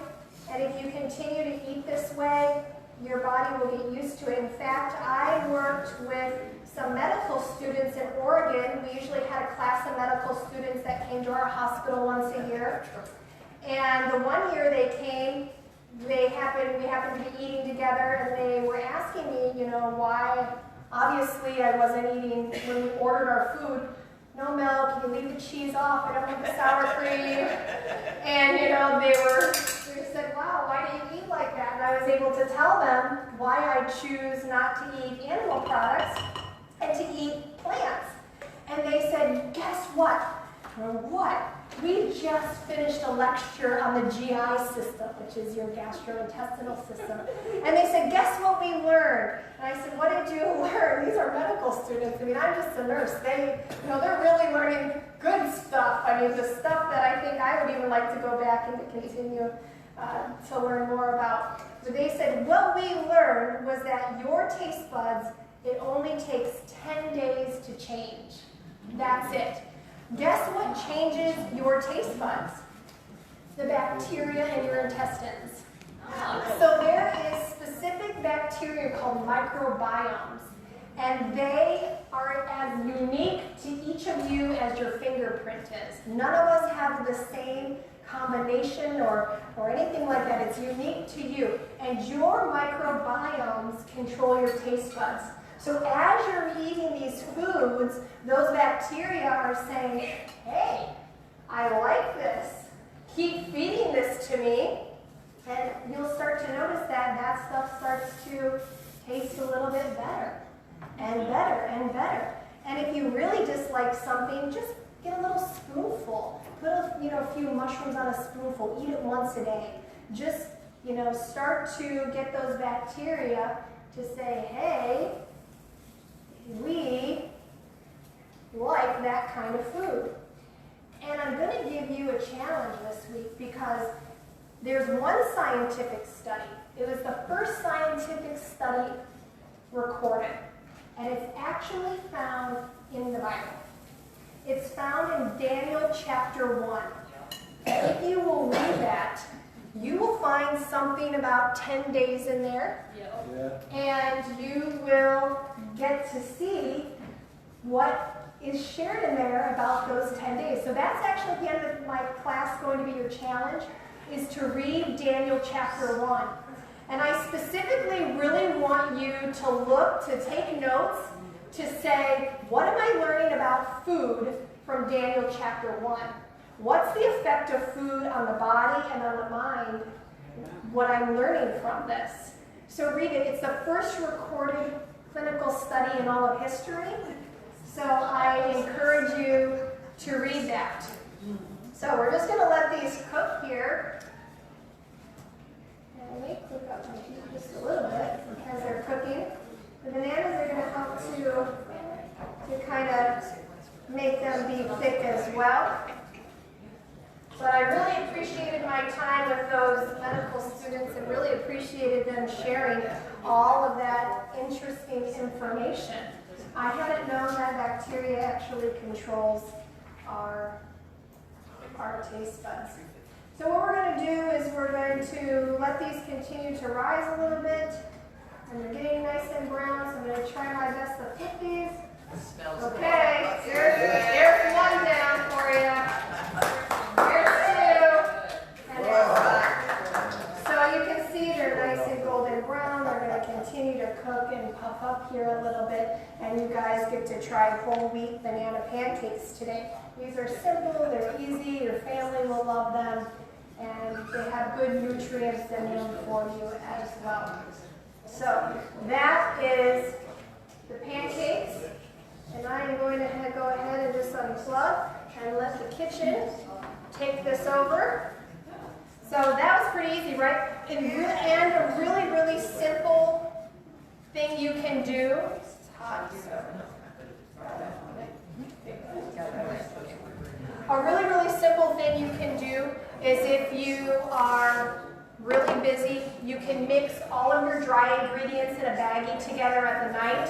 So that way in the morning, all you have to do is open your baggie, dump your dry ingredients in, have your wet ingredients, throw it together. You can have pancakes and lickety-split time in the morning. So that's what we do. Especially, you know, I have 2 kids and you got to get them off to school. And I just can't, with a good conscience, send them out the door unless they've had some good nutrients. So they oftentimes get pancakes. All right, well, we are still in our workbook, but let's go back a few pages. We're going to be on page 42. And we're going to be looking, I believe, at our last few items here. Okay, so eating a healthy breakfast is a part of maintaining good health. And here are some guidelines. So our question is, list the guidelines for eating a good, healthy breakfast. Well, A, it should be nutritious, right? Amen. B, it should be delicious. I wholeheartedly agree. C, it should be attractive. Yep. D, it should be colorful. E, it should be simple and easy, right? Yep. And F, it should be relaxing. Start your day off with just a deep breath and a good hearty bowl of something nutritious and beautiful for you to eat. Eating 3 to 4 servings of fresh fruit, 2 to 4 servings of whole grains, a handful of nuts and seeds, and fortified soy milk or nut milk will certainly provide you with a good, nutritious breakfast. Serving fresh fruit will make your breakfast not only helpful, but also colorful, and it will be pretty, and there's lots of antioxidants in the berries, which are very colorful, and the kiwis and oranges, grapes. So eat the rainbow, that's what you're learning about. Choose recipes that you think your family will enjoy. When you're looking at these and you taste them today, just think in your mind, what would my family like to eat? What would my grandkids, my kids, my aunt, you know, my mom, my sister, whoever, what will they enjoy as well? Be sure to budget enough time for breakfast to make it relaxing and enjoyable. So when we're rushed, it just is not as pleasant to eat when we're feeling rushed. And that's where I find if I'm going to struggle with breakfast, it's because I really didn't prepare the night before. And really, if I'm going to tell you if I'm going to struggle through the whole week, it's because I didn't plan at the beginning of the week what I was going to eat throughout the week. So really plan. Lots of these things, if you're not eating a huge dinner, like we talked about, breakfast should be our big meal. You're going to have much more time in the evenings to get your stuff ready for breakfast the next day. Like I said, mix all your dry ingredients ahead of time. Add your liquids in the morning. All right, question number 9 on page 43.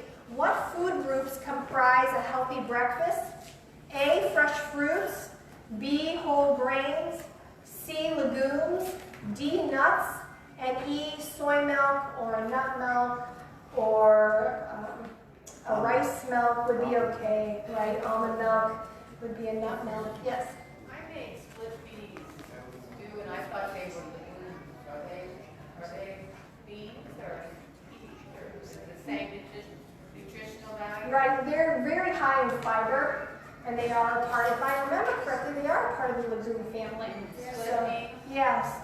So they're like one of the highest, like what did we say last time in class? There was a graph in your workbook, like over 15 grams of fiber, I think it was.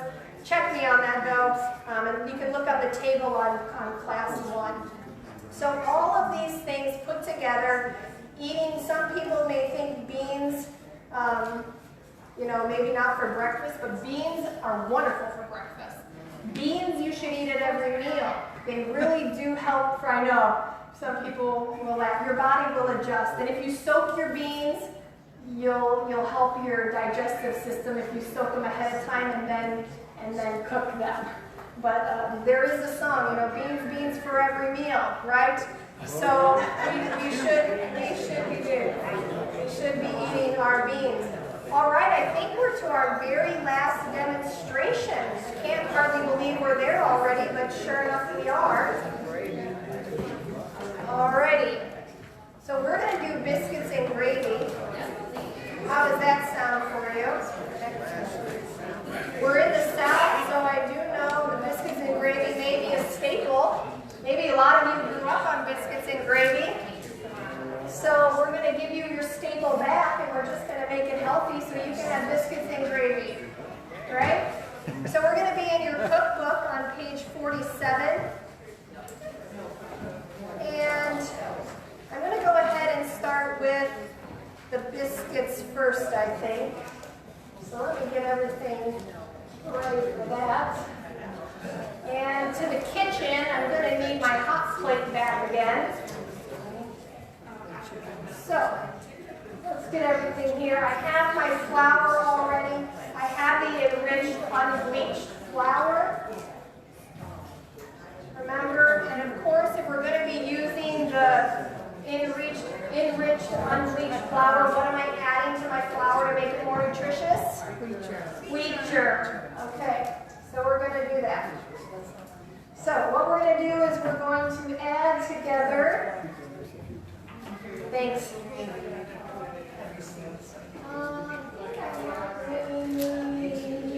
This one, do I have this? I need to clean this. All right, so let's go ahead and start with making the biscuits first. So we're going to whisk together our dry ingredients. We have the flour, we have the wheat germ, we have our brown sugar, we have our salt, and I like to use a sea salt. Like we've said before, our salts are also refined. Sea salt has many more minerals and things like that in it, and it's a little bit better quality salt for you. Thank you very much. What about the Himalaya pink salt? Yes, that's actually what I'm using is the Himalaya pink salt. But you can use kind of what you like. So I'm going to have the baking powder in here. Alright, and we're just going to give our dry ingredients a little stir here to incorporate them. And then the next thing we're going to do is we're going to cut in our butter. Now, if you do not have a biscuit cutter, that's okay, to cut in the butter. I happen to have one today, but forks work just as well. I got this not too long ago because I thought, well, I make this enough. Maybe I'll just make it easy for myself. But you don't have to. A fork works just as well. We're just kind of making this a very crumbly mixture when we're adding the butter into it. And we're using the Earth Balance soy-free substitute. And then, after that, I'm just going to add in my soy milk here. Okay, and then we're going to just mix this together. And then we're going to knead it a little bit like we would, like a typical bread. We're just going to knead it together. And while that's kind of sitting there, I'm just going to get my cookie sheet out.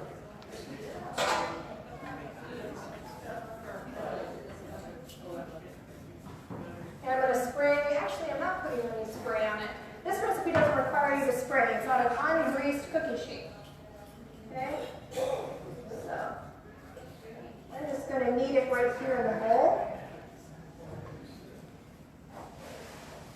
And we're going to do just like we would normally. And the kitchen, will you bring me just some white flour?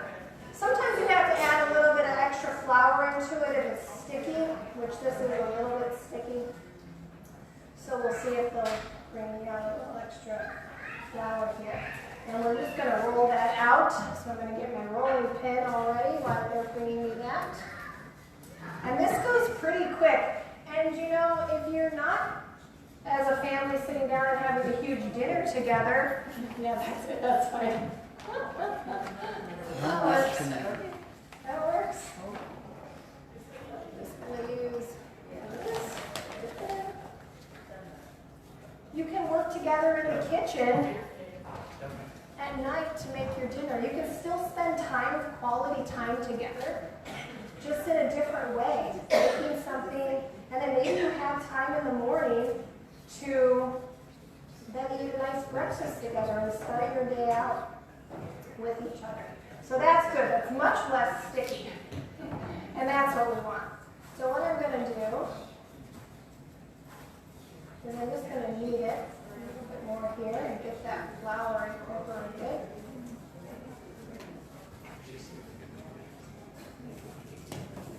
And then I'm going to roll it out. And I'm getting it. Let's see what the book says. How thick should they be? Does it say 1.5 inch thick?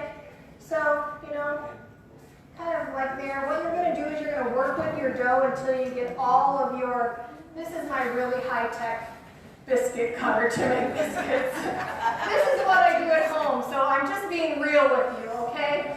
You don't have to have every kitchen gadget out there to cook. You just need to know what you have and how to make it work for you. So your little juice cup can just double as a biscuit cutter. And that's all I'm going to do. And that's what Grandma used, and it puts a little love in every biscuit. See? And your biscuits just come, I mean, you don't need to spend more money to eat healthy and to make it work for you. And if Grandma did it, why can't we? Right? He said it puts a little love in every Puts a little love in every bite. So we just have these really nice fluffy biscuits already, but they're going to bake up even more fluffy. And they're just beautiful. And so what I would do is I would just keep working with my dough until I made 12 biscuits. That's what this is going to make, 12 biscuits. So we're just going to keep reshaping, right? Reforming. Reforming it, reshaping it, re-rolling it out until we use every last little bit of dough. And the more you work with it, the more you'll get used to kind of how thick your biscuits may be and things like that. So I'm not going to finish this whole thing because once you see me do a couple, you get the gist, right? But that's very easy to do. And they're going to bring me, I think, one to show. Yes. Well, they've been cut up. Oh, they've been cut up. We That's didn't have okay. a whole one, they were ordered. Oh, that's all right. Well, we'll show you just how that they would. Thank you. Just leave that there. Yeah, perfect. So I'll just show you a little. So they come out nice and fluffy and golden. And I don't have a whole one to show you because they've been cutting them up, getting ready for you to sample. But you can see they're very nice. And we put them together and made a little biscuit puzzle. You kind of get the gist. So that's biscuits. Those are really easy, and they're actually really good biscuits. And they bake up really nice and fluffy. So, okay. So let's go on to making the gravy. You know, most gravy is going to have, you know, heavy amounts of milk in it and other things like that that's going to add to your cholesterol and your growing waistline and things like that. So we're going to eliminate that and get you a much healthier version of it. And when you look on your recipe, what's an ingredient there you might not have expected to see to make a gravy with? Cashews. Cashews. Who would have thought cashews would be in a gravy, right? But cashews are wonderful to use. I don't know why I took those off. I guess I thought I was done. I'm not done yet, am I? But I'm going to go ahead. Let's see. Can we get this maybe on and start it up? Cashews you actually can blend up and you can use them in thickening soups instead of a cream. For you, they're so versatile and they're a soft nut. Even if you don't have a high-powered blender, you certainly let them soak a little bit in some warm water, and they soften up. They're much softer than almonds or something like that. So I'm going to use my blender here. Oh, can I plug into there too? Yeah. Prefer me to use that. Okay, I'll follow the rules. Wife's fine. Okay, so I have water here. I have 2.5 cups water. And what I'm going to do is I'm going to add my cashews to that. So it says, what, 1/2 cup of cashews. So that's what I'm going to do. And we're going to blend the cashews and waters first. That way we can kind of get them broken up into pieces and they won't be as gritty as if we throw everything in. Although with the Vitamix, you pretty much can throw whatever you want in and you're fine, but I'm going to follow the instructions, okay? So you just turn it on, start to roll out.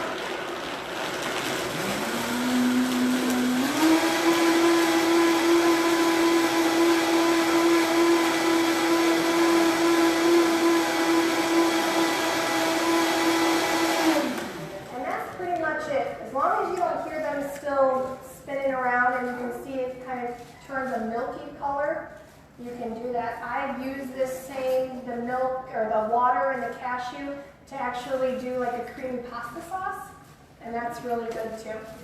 All right, so we're going to add in the rest of our items. So what do we have next? We have some olive oil to add in. You certainly can leave the olive oil off. I typically do, just because in areas where I can cut oil, I cut oil out. Other times I will use them, like, you know, with the biscuits and things like that. So if you're on an oil-free diet, feel free to cut that oil out. It's not going to change much for you. I'm going to add in the McCain's chicken seasoning, and that's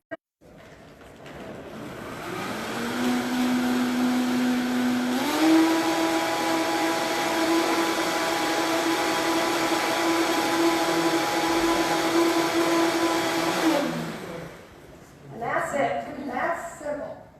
It doesn't get easier than that. So what we're going to do next is we're going to put this sauce onto our stove. Oh, I mean, And I'm just going to put my hand on it. Oh, I know you'd like a hand right here. There you go. Okay. So I'm just going to pour this into my pan.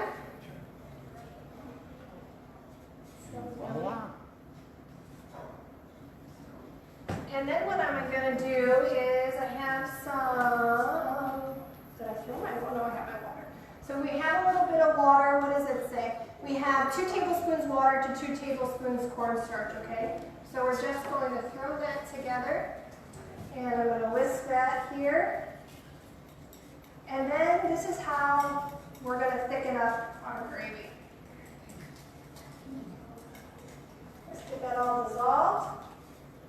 We're going to pour that in. What I think would be good if you had time and you wanted to do a little variation, you know, you could just saute some mushrooms in a pan or something. You could do like a mushroom gravy. And all I'm going to do is sit here for about 10 minutes. We're just going to have a good time for 10 minutes, and you're going to let this thicken now. I'm not going to let it thicken for that long. But you get the gist, right? We let this thicken up on the stove. We mix it, and it doesn't really take long at all. And the kitchen will probably finish that at some point. And then what you have is a wonderful, yummy, thick gravy that has kind of like a chicken flavor to it. Can you all see that okay? Right enough? Can you see it up on the screen at least? Yeah, it is. Okay. This wonderful, just rich, creamy sauce.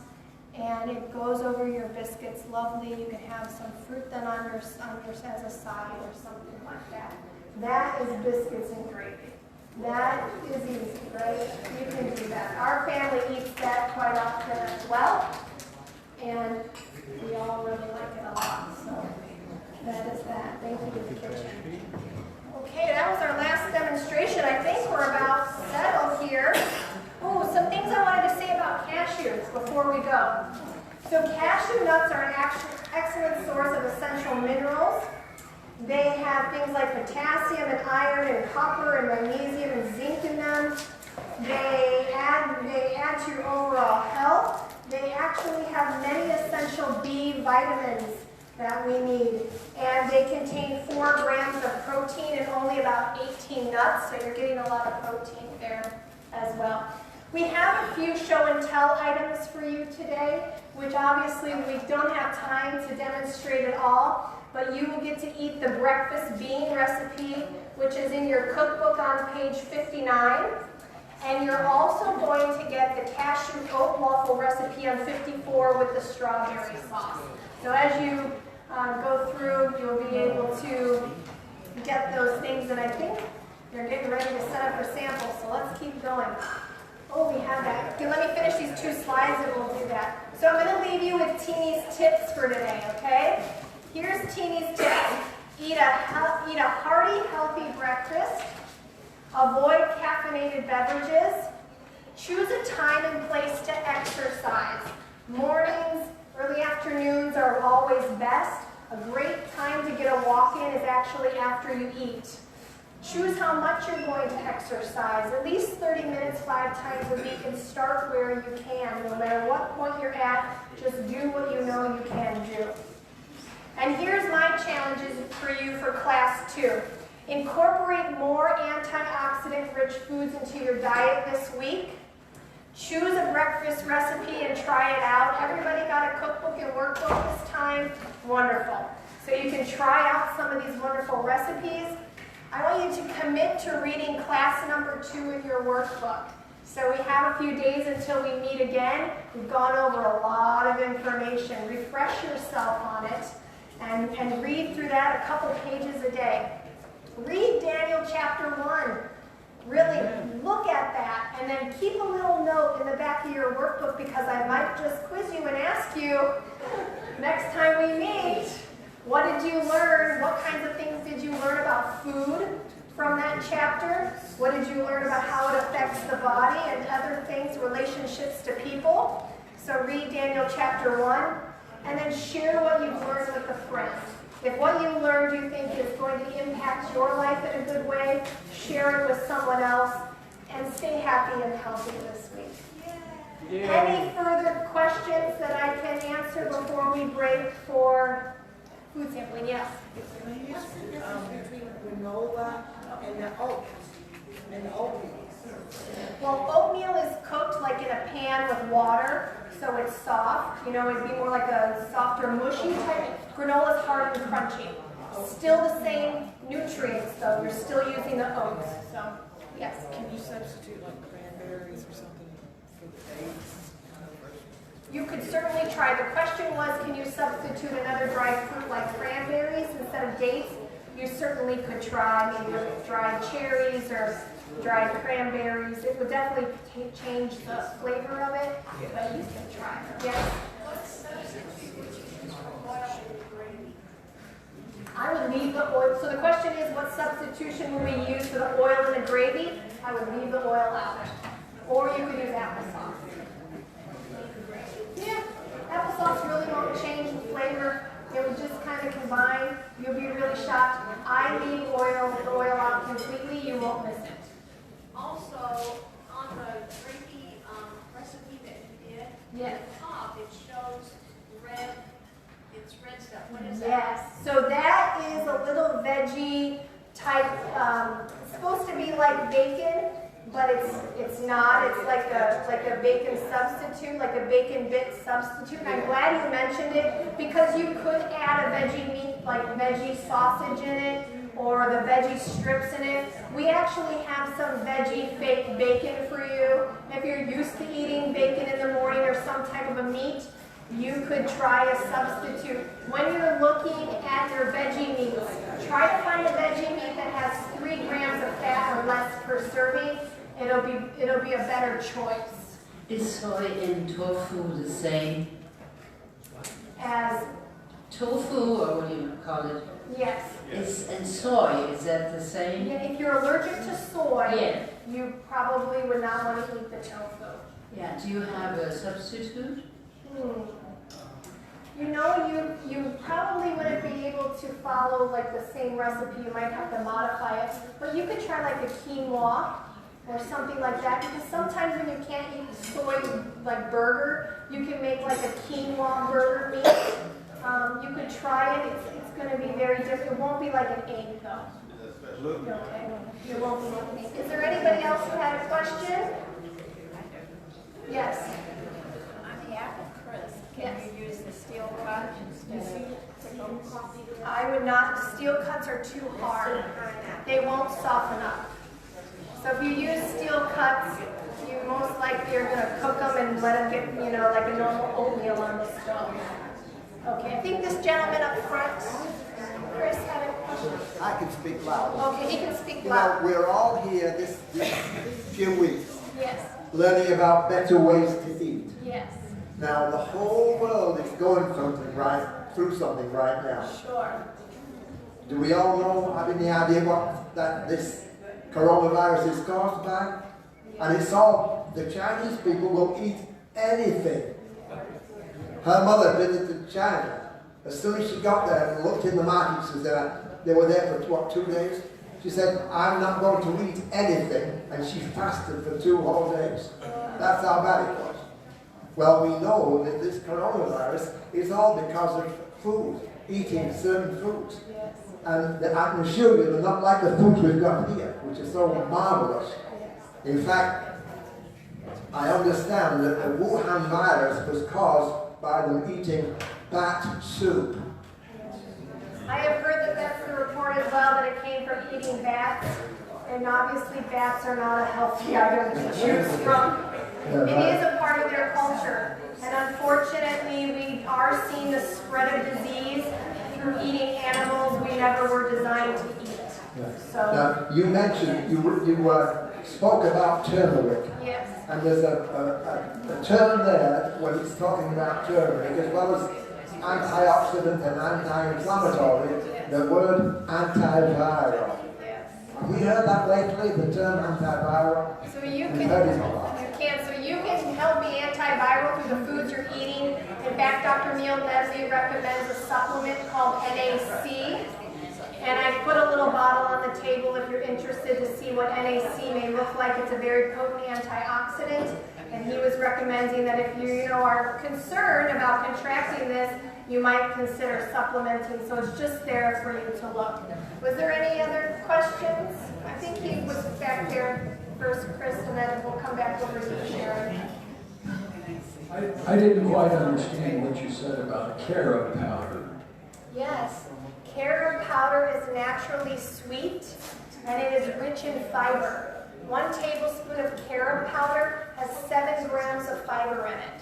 So if you're trying to cut down on the sugars in your diet, but you're needing something sweet, like I use carob powder in my oatmeal. And then I don't have to use like honey or maple syrup on it, and it has a lot of good nutrients in it as well. Yeah, thank you. Sharon. The NAC, Yes, as well as zinc, yes. everybody's out of it. Yeah, of course. And I don't know what Amazon is like for NAC, so. We ordered some last night on Amazon. You can get it off Amazon. Okay, Pastor Rob says he ordered some off Amazon, that's where I ordered it from. So you could try the health basket to see if they have it, they're out. They didn't have zinc lozenges.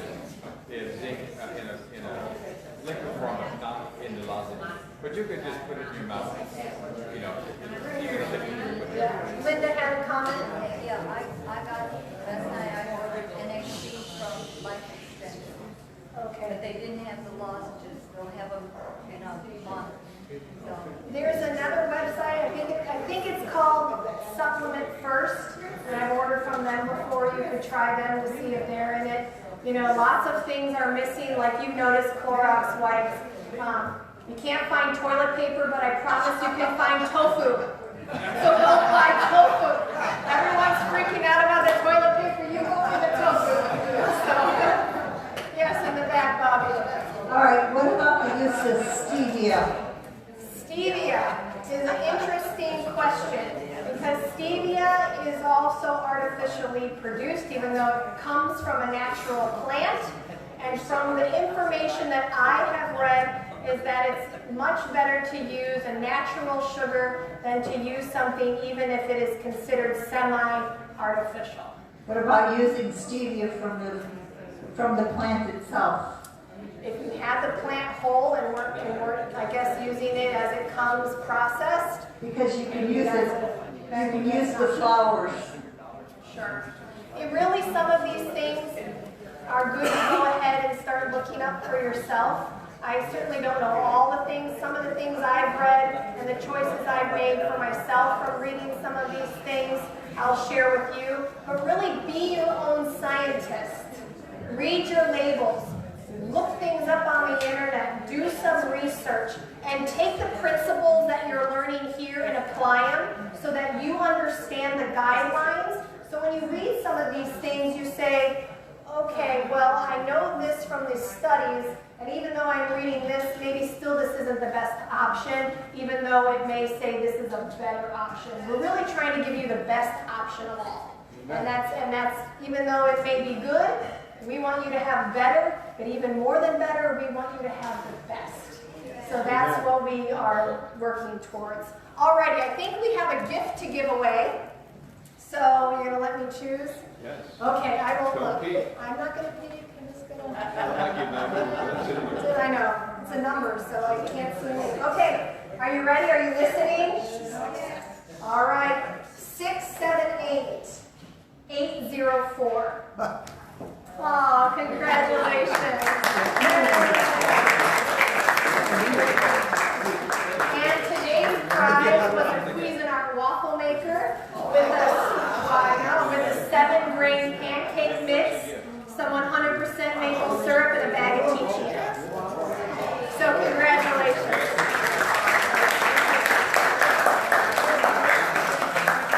All righty, everyone, we are ready for blessings, and who's ready for food samples? Okay, if you have any questions, you can come see me after. Let's have a blessing over the food real quick, and then we'll send you through line. Make sure you check out the display table. There's a little booklet on peak mental performance, free to you to take, and also the Ticino handout, free for you as well, so take what you like. All right. That's for one Just seat. one second. Just one more. have a Diane Freeze. Is Diane here today? Diane? No. Okay, that's fine. Just had something for her. Okay. Okay. All right. Let's say a blessing over the food. Heavenly Father, thank you so much